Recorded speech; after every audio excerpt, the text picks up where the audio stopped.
Hello parents, உங்கள் கிட்ஸை play ஸ்கூலில் join பண்ணணும்னு யோசிக்கிறீங்களா? ஸோ இதுதான் உங்களுக்கான பெரிய மைல் ஸ்டோனாக இருக்க போகுது.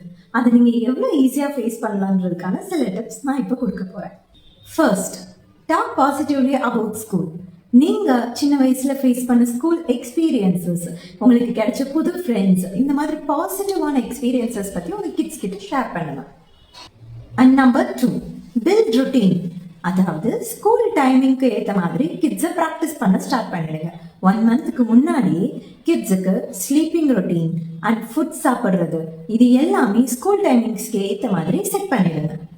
Third, encourage independence. அவங்க பண்ணுற சில சின்ன சின்ன டாஸ்க்ஸ் அவங்களே பண்ண விடுங்க.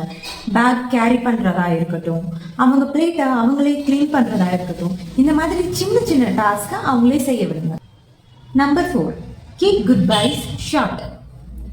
வீட்டில் இருந்து அப்பா வேலைக்கு போகும்போது குழந்தைக்கு உடனே பாய் சொல்லிட்டு உடனே கிளம்பிடுங்க.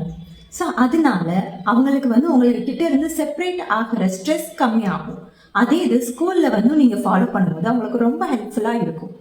சில குழந்தைங்க ப்ளே ஸ்கூல் ஜாயின் ஆனதுமே ஈஸியாக அடாப்டபிளாக இருப்பாங்க. ஆனால் சில குழந்தைங்களுக்கு அது டைம் எடுக்கும். அவங்களுக்கான டைமிங்கை நம்ம கொடுத்து அவங்களுக்கு சப்போர்ட்டாகவும் நம்ம நிற்கணும். To learn more, hit the follow button.